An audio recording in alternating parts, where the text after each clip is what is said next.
Saya pernah berpikir bahwa keluarga adalah benteng terakhir yang tak tergoyahkan, tempat di mana cinta tak bersyarat mengalir seperti sungai Citarum yang tak pernah kering. Sampai hari wisuda itu tiba, ketika ayah dan ibu saya memilih untuk mengabaikan momen terpenting dalam hidup saya hanya karena saya mencintai seorang pria. Itu bukan sekadar pengabaian, itu adalah pisau yang menusuk hati, membuat saya bertanya-tanya apakah darah yang mengalir di tubuh saya benar-benar milik mereka. Hari itu, di auditorium Universitas Indonesia di Depok, suasana penuh sorak-sorai. Teman-teman saya berpelukan dengan orang tua mereka, bunga dan selamat bergantungan di leher. Saya berdiri sendirian di panggung, toga hitam saya terasa berat seperti beban rahasia yang selama ini saya sembunyikan. Nama saya dipanggil Arye Rahman cum laude. Tepuk tangan bergema, tapi mata saya mencari-cari di antara kerumunan. Tidak ada ayah dengan senyum bangganya, tidak ada ibu dengan air mata haru. Mereka tahu. Seminggu sebelumnya, saya memberanikan diri mengaku. Aku gay, Bu. Aku mencintai Dimas. Kata-kata itu seperti bom yang meledak di rumah kami di Bandung. Ayah diam, wajahnya memerah seperti cabai rawit yang dipetik mentah. Ibu menangis, menggelengkan kepala seolah saya telah membunuh mimpi mereka. Kamu bukan anak kami lagi, kata ayah akhirnya, suaranya dingin seperti angin malam di puncak. Saya lahir dan besar di Bandung, kota yang dikenal dengan udaranya yang sejuk dan orang-orangnya yang ramah. Ayah saya, Pak Rahman, adalah seorang guru sekolah menengah, sosok yang disegani di lingkungan kami. Beliau selalu menekankan nilai-nilai tradisional Sunda, hormat pada orang tua, menikah, punya anak, lanjutkan garis keturunan. Ibu, Bu Siti, adalah ibu rumah tangga yang piawai memasak rendang dan sambal.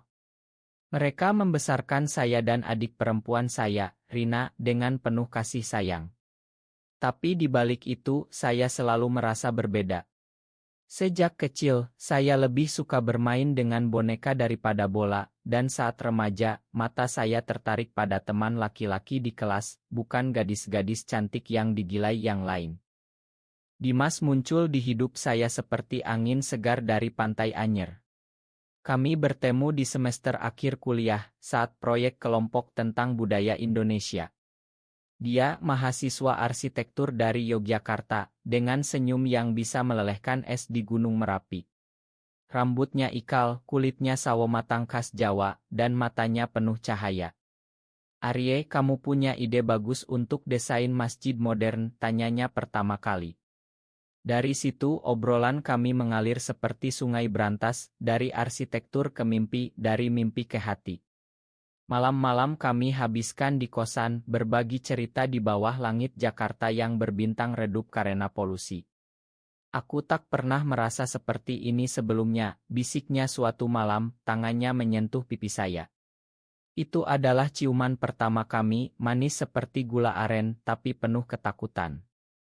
Kembali ke hari wisuda. Setelah acara, saya berjalan keluar dengan hati hancur. Teman-teman mengajak Oto, tapi saya menolak. Dimas di mana? Tanya salah satu. Saya tersenyum pahit. Dimas ada di sana, di pojok auditorium, memegang buket mawar merah. Selamat, sayang, katanya, memeluk saya erat. Di saat itu, dunia terasa lengkap. Tapi bayang-bayang keluarga menghantui. Malamnya, kami makan malam di warung sate kambing di pinggir jalan. Mereka akan menerima suatu saat, kata Dimas, mencoba menghibur. Saya menggeleng. Mereka sudah memutuskan. Ayah bilang jangan pulang lagi. Keesokan harinya, berita menyebar seperti api di pasar malam. Teman-teman keluarga mulai bergunjing. Anak Pak Rahman gay. Astaga. Saya mendengarnya dari Rina, adik saya yang diam-diam menghubungi. Kak, ayah marah besar. Ibu sakit karena ini. Hati saya teriris. Rina adalah satu-satunya yang mendukung, meski diam-diam dia bilang aku sayang kakak apa adanya. Tapi tekanan dari masyarakat Bandung yang konservatif mulai menekan. Ayah adalah tokoh masyarakat, reputasinya dipertaruhkan. Saya memutuskan untuk tidak pulang, tinggal di Jakarta dengan Dimas, mencari pekerjaan sebagai desainer grafis. Bulan-bulan berlalu. Hidup kami di Jakarta penuh perjuangan. Dimas bekerja di Irma Arsitek, saya relance. Kami tinggal di apartemen kecil di Tanah Abang, di mana suara klakson dan pedagang kaki lima menjadi lagu pengantar tidur. Cinta kami tumbuh, tapi luka dari keluarga tak pernah sembuh. Suatu hari, Dimas bilang, mari kita ke Bali, liburan. Lupakan semuanya. Saya setuju. Di pantai Kuta, di bawah matahari terbenam, kami berjanji selamanya. Aku akan selalu ada untukmu, katanya, cincin sederhana di jarinya. Tapi konflik mulai muncul. Ayah menelepon suatu malam. Kembalilah, tapi tinggalkan gaya hidupmu itu. Saya marah. Ini bukan gaya hidup, ini aku. Telepon ditutup dengan kasar. Lalu, Rina datang ke Jakarta. Kak, ada yang aneh. Ayah sering pergi sendirian ke Jakarta. Ibu curiga. Saya abaikan, tapi benih keraguan tertanam. Suatu hari, saya melihat ayah di Senayan. Bukan sendirian. Di seberangnya, seorang pria parubaya, tangan mereka saling genggam. Hati saya berdegup kencang. Apakah ini? Saya mendekat, tapi ayah melihat saya dan panik. Ari, apa kamu di sini? Pria itu Pak Budi, teman lama ayah dari masa kuliah. Mereka buru-buru pergi. Malam itu, saya konfrontasi ayah lewat telepon. Siapa dia? Ayah diam lama, lalu menangis. Dia. Cinta lamaku. Itulah awal dari badai. Ayah mengaku dia juga gay, tapi menikah dengan ibu karena tekanan keluarga. Pak Budi adalah kekasihnya sejak muda. Mereka bertemu diam-diam selama bertahun-tahun. Aku tak ingin kamu alami apa yang aku alami, katanya. Tapi pengakuan itu memicu reaksi berantai. Ibu tahu, marah besar, cerai menjadi ancaman. Berita bocor ke masyarakat Bandung. Pak Rahman gay. Guru teladan. Gosip menyebar seperti irus di pasar. Saya kembali ke Bandung mencoba menyatukan keluarga. Dimas ikut mendukung. Pertemuan keluarga penuh air mata. Ibu menangis, kenapa kalian sembunyikan ini? Ayah meminta maaf. Aku salah, Ari. Aku takut. Rina memeluk kami semua. Tapi masyarakat tak diam, demo kecil di depan rumah, cercaan di media sosial. Keluarga sesat. Di tengah kekacauan, Dimas mendapat tawaran kerja di Singapura. Ikut aku, tanyanya. Saya ragu. Keluarga butuh saya. Konflik memuncak saat ayah dipecat dari sekolah. Ini karena aku, kataku pilu. Ayah menggeleng.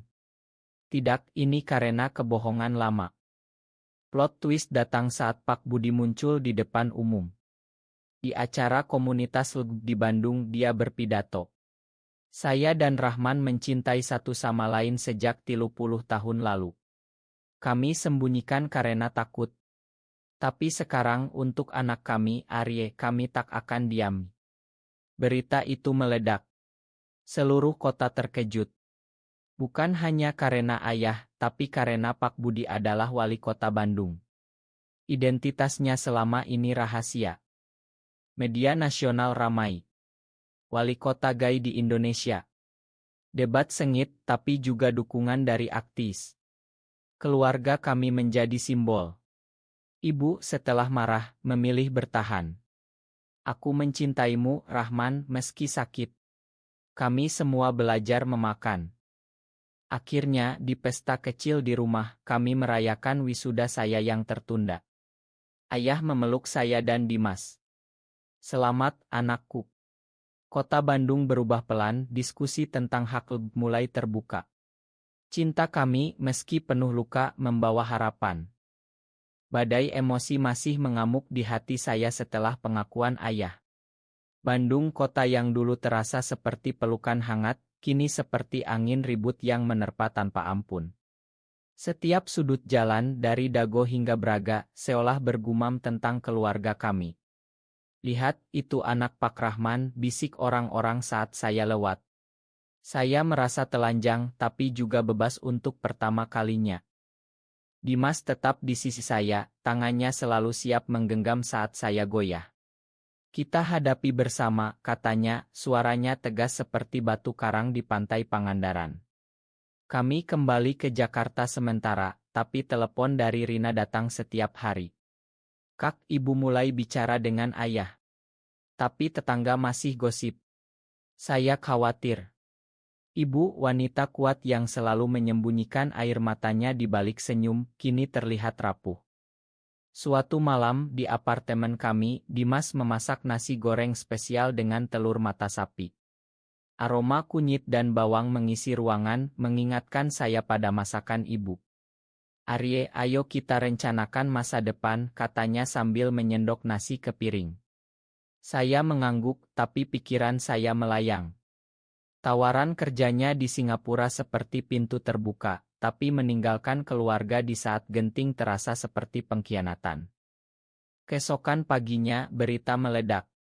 Pak Budi, wali kota Bandung, mengadakan konferensi pers. Saya gay, dan saya bangga dengan cinta saya pada Rahman. Kamera berkedip, wartawan berebut bertanya. "Apakah ini memengaruhi jabatan Anda?" tanya satu. Pak Budi tersenyum tenang. "Cinta bukan kejahatan. Saya tetap melayani rakyat." Seluruh Indonesia gempar. Di Twitter, #WaliKotaGay trending. Ada yang mendukung, ada yang menghujat. "Ini kemunduran moral," kata netizen konservatif. Tapi Akti seperti dari arus pelangi bilang, "Ini langkah maju."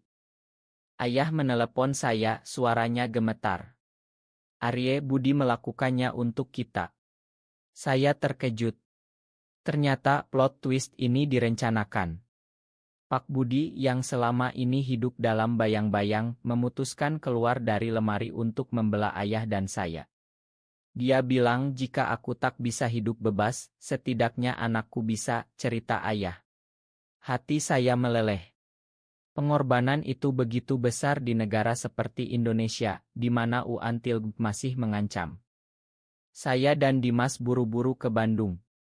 Rumah kami dikelilingi wartawan. Ibu membuka pintu, wajahnya pucat tapi tegar. "Masuklah, anakku." Di ruang tamu, ayah dan Pak Budi duduk berdampingan. Pertama kali saya melihat mereka begitu terbuka. "Terima kasih, Pak," kata saya pada Pak Budi. Dia memeluk saya. "Kamu seperti anakku sendiri." Malam itu, kami bicara panjang. Ayah menceritakan masa mudanya di Yogyakarta, bertemu Pak Budi di kampus. "Kami mencinta, tapi keluarga memaksa kawin." Ibu mendengarkan, air mata mengalir. "Aku tahu ada yang salah sejak lama, tapi aku tak mau kehilanganmu." Konflik dalam, tapi cinta mereka ternyata lebih kuat. Rina dengan bijaknya bilang, "Kita keluarga. Mari kita bangun lagi." Tapi tak semudah itu. Reaksi masyarakat memuncak. Demo di alun-alun Bandung, ormas konservatif menuntut Pak Budi mundur. "Indonesia negara beragama, bukan tempat dosa," teriak mereka. Ayah dihina di masjid, ibu dikucilkan di arisan. Saya merasa bersalah. "Ini karena aku," kata saya pada Dimas. Dia menggeleng. "Ini karena kebenaran yang lama tertutup." Di tengah tekanan, Dimas mendapat ultimatum dari pekerjaannya. Kalau tak ke Singapura bulan depan, tawaran hilang. Saya ragu. "Pergilah dulu, aku urus di sini." Tapi hati saya terbelah. Malam sebelum keberangkatannya, kami berjalan di Taman Sari, di bawah cahaya lampu. "Janji tunggu aku," bisiknya. Ciuman kami penuh gairah, tapi juga kesedihan. Keesokan di Bandara Soekarno-Hatta, saya melepasnya. "Aku cinta kamu," katanya terakhir. Pesawat lepas landas, meninggalkan lubang di dada saya. Kembali ke Bandung, situasi memburuk. Ayah jatuh sakit, tekanan membuatnya stroke ringan. Di rumah sakit, ibu menjaga, Pak Budi datang diam-diam, aku tak akan tinggalkan kalian, katanya. Saya memutuskan bertindak. Saya hubungi aktivis di Jakarta, rencanakan kampanye. Cerita kami bisa menginspirasi. Mereka setuju. Saya bicara di podcast, ceritakan kisah kami. Cinta tak kenal gender. Respons positif datang, surat dukungan dari seluruh negeri. Tapi pengkhianatan datang dari dalam. Rina yang saya percaya, ternyata bocorkan rahasia keluarga ke temannya yang ternyata wartawan. Ma, Kak. Aku tak sengaja. Berita lebih detail menyebar, oto lama ayah dan Pak Budi. Saya marah besar. Kenapa, Rin? Dia menangis. Aku ingin bantu, tapi salah. Konflik memuncak. Keluarga retak lagi. Ibu salahkan ayah salahkan diri sendiri. Saya merasa sendirian. Di saat itu, Dimas menelepon dari Singapura. Pulanglah ke sini, Ari. Kita mulai baru. Saya tergoda tapi tak bisa tinggalkan mereka. Akhirnya, di pertemuan keluarga, kami makan satu sama lain. Kita belajar dari kesalahan, kata ayah. Pak Budi mundur dari jabatannya, tapi menjadi advokat hak asasi. Kota Bandung pelan-pelan berubah, diskusi terbuka tentang toleransi. Saya putuskan ikut Dimas ke Singapura, tapi dengan janji pulang rutin. Di pesawat, saya renungkan semuanya. Cinta kami, meski penuh luka, membawa perubahan. Hidup di Singapura seperti mimpi baru, tapi hantu masa lalu masih menghantui. Gedung-gedung tinggi di Marina Bay berkilauan, tapi hati saya tetap di Bandung, di mana keluarga berjuang. Dimas menyambut saya di Bandara Changi dengan pelukan hangat. Akhirnya kita bersama lagi, katanya, matanya berbinar seperti lampu neon di Orchard Road. Apartemen kami kecil tapi nyaman, dengan pemandangan sungai Singapura. Dimas bekerja keras, desain bangunannya dipuji. Saya dapat pekerjaan sebagai desainer di agensi kreatif. Hari-hari kami penuh rutinitas manis, sarapan roti prata, jalan malam di Gardens by Tebai. Ini hidup yang kita impikan, katanya suatu malam, tangannya di bahu saya. Tapi di balik senyum, saya rindu ibu, ayah, Rina. Telepon rutin menjadi jembatan. Ayah semakin baik, Kak, kata Rina. Pak Budi sekarang aktif di LSM, kampanye HAKLB. Dia bicara tentang kalian di seminar. Ibu mulai ikut belajar memahami. Aku ingin bertemu Dimas, katanya suatu hari. Hati saya hangat. Tapi konflik baru muncul. Di Singapura, meski lebih terbuka, tekanan dari komunitas Indonesia di sana. Kamu anak Pak Rahman yang itu, tanya rekan kerja. Gosip menyebar. Saya abaikan, tapi Dimas marah. Mereka tak tahu apa-apa. Suatu hari, email ancaman datang, kembali ke Indonesia, jangan cemari kami. Saya takut, tapi Dimas tenangkan. Kita kuat. Kembali ke Indonesia untuk Lebaran. Di Bandung, rumah terasa berbeda. Ibu masak opor ayam, ayah tersenyum lebar. Pak Budi hadir, pertama kali resmi. Selamat datang, Dimas, kata ayah, jabat tangan. Makan malam penuh cerita. Dimas cerita tentang Singapura, ibu dengar antusias. Tapi Rina tampak gelisah. Ada apa, tanya saya. Dia diam. Malam itu, Rina mengaku. Aku hamil, Kak. Pacarku kabur. Sok. Kenapa tak bilang? Dia menangis. Takut kalian kecewa. Keluarga kumpul lagi, dukung Rina.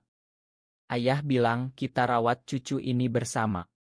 Tapi skandal baru, pacar Rina ternyata anak ormas yang demo dulu. Berita bocor, keluarga Rahman lagi-lagi bermasalah. Masyarakat marah. Mereka rusak moral. Demo lebih besar. Pak Budi gunakan pengaruhnya, bicara di media.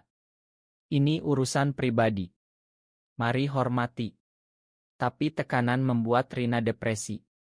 Saya dan Dimas tinggal lebih lama bantu. Di tengah itu Dimas dapat promosi. Kita harus kembali. Saya ragu. Rina butuh kita. Pertengkaran pertama kami. Arye, hidup kita di sana, katanya marah. Saya balas, keluarga lebih penting. Malam itu kami tidur terpisah. Pagi harinya Dimas minta maaf. Aku takut kehilanganmu. Kami baikan tapi benih keraguan tumbuh. Kembali ke Singapura, hubungan kami tegang. Dimas sibuk kerja, saya merasa kesepian. Suatu hari, saya bertemu teman lama, seorang gay Indonesia di sana. Hidup ini pilihan, katanya. Plot twist lain datang saat ayah menelepon. Arye, aku dan Budi akan menikah di luar negeri. Saya terkejut. Benarkah?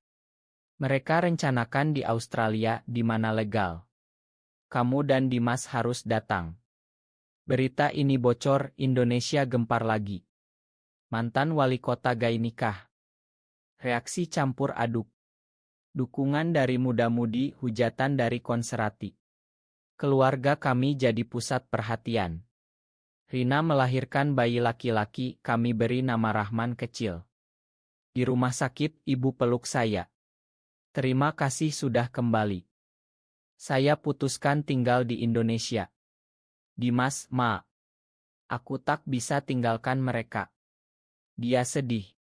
Aku paham, tapi aku tak bisa ikut. Perpisahan kami pilu di bandara. Mungkin suatu hari, katanya, air mata mengalir. Kembali ke Bandung, saya bantu Pak Budi Dilsem. Ayah dan dia pergi ke Australia, nikah sederhana. Oto mereka iral, inspirasi banyak orang. Ibu rawat cucu, Rina bangkit. Hidup saya sekarang penuh makna. Meski kehilangan Dimas, saya temukan kedamaian. Cinta tak selalu romantis, kadang tentang pengorbanan. Kota Bandung pelan berubah, toleransi tumbuh. Saya, Arye, bangga jadi bagiannya. Kehilangan Dimas seperti lubang menganga di dada, tapi waktu menyembuhkan pelan. Bandung kembali jadi rumah, dengan aroma teh dan hujan gerimis. Saya bekerja di Sempak Budi, Pelangi Indonesia, advokasi hak LGBTQ. Setiap hari, saya dengar cerita mirip saya, pemuda ditolak keluarga, perempuan dipaksa kawin. Ayah dan Pak Budi kembali dari Australia, cincin di jari mereka simbol keberanian. Kami resmi sekarang, kata ayah bangga. Ibu terima, meski butuh waktu. Selama kalian bahagia, katanya. Rina dan bayinya, Rahman kecil, bawa keceriaan. Kak, ajari dia jadi seperti kamu, kuat, kata Rina. Tapi konflik tak pernah jauh. Ormas radikal ancam lesem kami. Tutup atau kami bakar, surat datang. Pak Budi laporkan polisi, tapi tekanan meningkat. Suatu malam, batu dilempar ke kantor. Kaca pecah, saya terluka ringan. Ini berbahaya, kata ayah khawatir. Di tengah itu, Dimas hubungi lagi.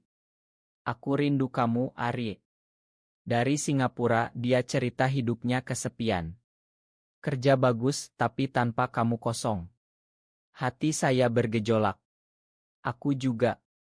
Kami bicara berjam-jam, janji bertemu. Dia datang ke Bandung. Pertemuan di Kai Aurit, mata kami bertemu lagi. Ma, aku pergi, katanya. Saya peluk dia. Kita coba lagi. Cinta kami bangkit, tapi kali ini lebih matang. Tapi pengkhianatan datang dari tak terduga. Rekan Dilsem yang saya percaya, ternyata Inorman Ormas. Dia bocorkan rencana seminar kami. Demo besar terjadi, polisi turun tangan. Kalian rusak generasi, teriak massa. Di puncak kekacauan, Pak Budi pidato. Cinta adalah hak semua orang. Saya wali kota dulu, sekarang suami Rahman. Kami tak takut. Massa terdiam, beberapa tepuk tangan. Media liput, opini publik bergeser. Saya dan Dimas putuskan tinggal di Bandung. Dia pindah kerja ke Jakarta, komuter. Untuk kita, katanya. Keluarga dukung. Ibu masak untuk kami, ayah diskusi politik. Rahman kecil tumbuh, panggil saya Om Ari. Melihatnya, saya renungkan perjalanan. Dari wisuda yang diabaikan ke plot twist yang guncang kota. Akhirnya, di acara tahunan lesem, saya bicara. Saya pernah dibuang keluarga karena gay. Tapi cinta menyatukan kami kembali. Tepuk tangan bergema. Dimas di samping, tangan kami genggam. Setelah kehilangan Dimas, saya fokus pada pekerjaan. Di Pelangi Indonesia, saya organisir workshop untuk keluarga LB. Satu sesi, ibu-ibu datang cerita anak mereka. Bagaimana terima, tanya satu. Saya bagikan pengalaman. Waktu dan cinta. Ayah bantu bagikan kisahnya. Saya sembunyikan 30 tahun jangan ulangi. Pak Budi lobi pemerintah, dorong undang-undang toleransi. Rina jadi volunteer, bawa Rahman kecil. Dia akan tumbuh di dunia lebih baik, katanya. Dimas datang tiba-tiba. Aku tak tahan. Kami habiskan akhir pekan di puncak, bicara masa depan. Mari nikah di luar, usulnya. Saya setuju. Tapi ancaman meningkat. Email lihat thread. Polisi investigasi. Di seminar, bom asap dilempar. Panik, tapi kami evakuasi. Media simpati, dukungan banjir. Dimas pindah permanen. Kami rencanakan pernikahan di Bali, simbolis. Keluarga hadir, ibu nangis bahagia. Plot twist akhir, ormas pemimpin ternyata punya anak gay, dia hubungi kami diam-diam, tolong bantu. Perubahan dimulai dari dalam. Perubahan di Bandung terasa nyata. Dari kota yang dulu penuh bisik, kini ada kai-kai ramah, diskusi di kampus. Saya dan Dimas jadi panutan, sering diundang bicara. Tapi luka lama kadang muncul. Suatu hari ibu bilang, aku pernah benci dirimu, Ari. Saya paham.